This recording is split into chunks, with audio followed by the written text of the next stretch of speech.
Yo les hablaré sobre la primera generación. Las computadoras de la primera generación emplearon bulbos para procesar información. Los operadores ingresaban los datos y programas en código especial por medio de tarjetas perforadas.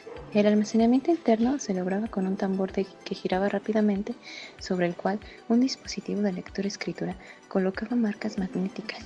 Esas computadoras de bulbos eran mucho más grandes y generaban más calor que los modelos contemporáneos.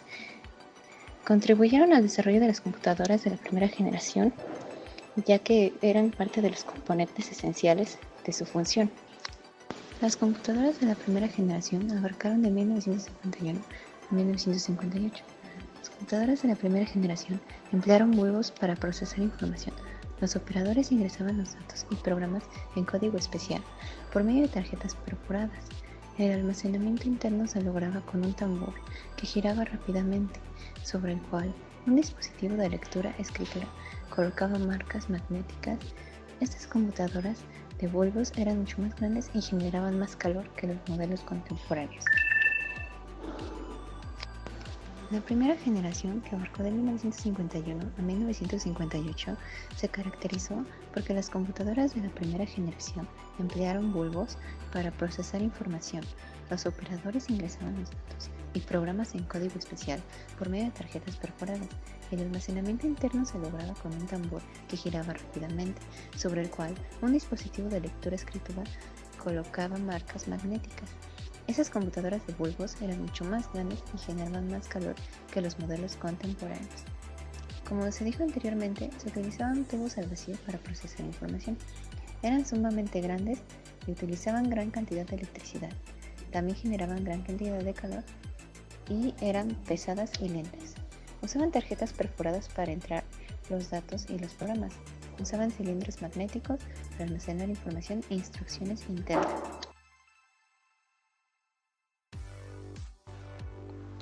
Segunda generación. La segunda generación se caracterizó por la implementación de los transistores en lugar de los tubos de vacío. El transistor funciona igual que el tubo de vacío, pero con un menor costo, peso y potencia, y con una mayor fiabilidad. Los creadores del transistor fueron William Shockley, John Bardeen y Walter Brattain.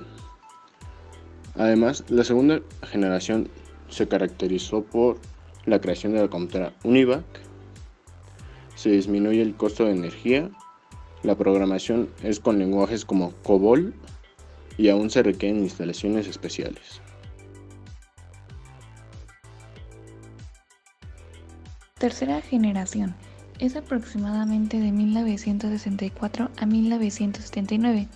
En la década de 1970 se desarrolló el primer circuito integrado elaborado por Jack Kilby, que fue de 1923 al 2005.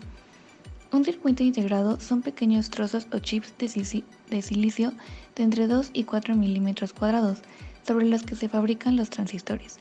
Los circuitos integrados permitieron a los fabricantes de computadoras incrementar la flexibilidad de los programas y estandarizar sus modelos. Eso quiere decir que las computadoras nuevamente se hicieron más pequeñas, más rápidas, desprendían menos calor y eran energéticamente más eficientes. Y bueno, ¿quién creó la tercera computadora de la generación? ¿Quién creó la computadora de la tercera generación?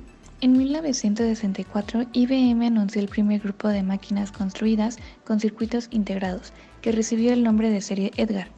La IBM 360 es una de las primeras computadoras comerciales que usó circuitos integrados. Podía realizar tanto análisis numéricos como administración o procesamiento de archivos. Los clientes podían escalar sus sistemas 360 modelos IBM de mayor tamaño y podían todavía correr sus programas actuales. Las características de la tercera generación es que ya funcionaban con circuitos integrados, tenían la capacidad de almacenamiento primario, era de 16 a 1000 kilobytes y tenían mayor velocidad entre entrada, proceso y salida.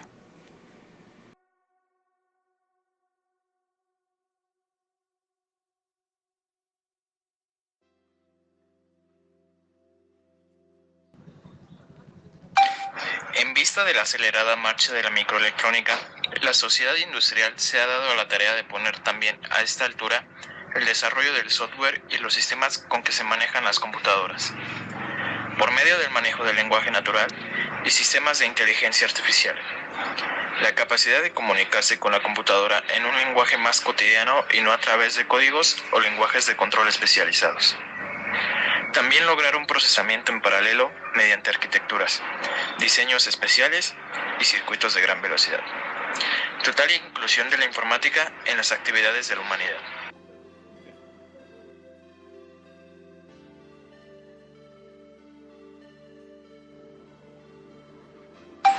Nanotecnología aplicada en la electrónica para desarrollar transistores en dimensiones nano, dando lugar a la creación de microprocesadores multinúcleos cada vez más pequeños y veloces.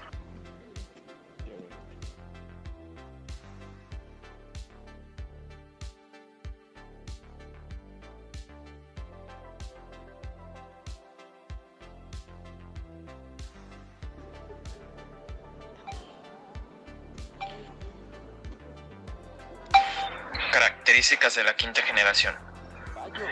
Micro, mini y macrocomputadoras cada vez más rápidas y de mayor capacidad. Hardware enfocado a robótica. Internet y programación orientada a objetos. Nanotecnología. Gran desarrollo y variedad de unidades centrales y periféricas. Tarjetas de sonido, video, módems, cámaras digitales, escáneres, plotters, CD, DVD, Blu-ray, pantallas táctiles, impresoras 3D, etc.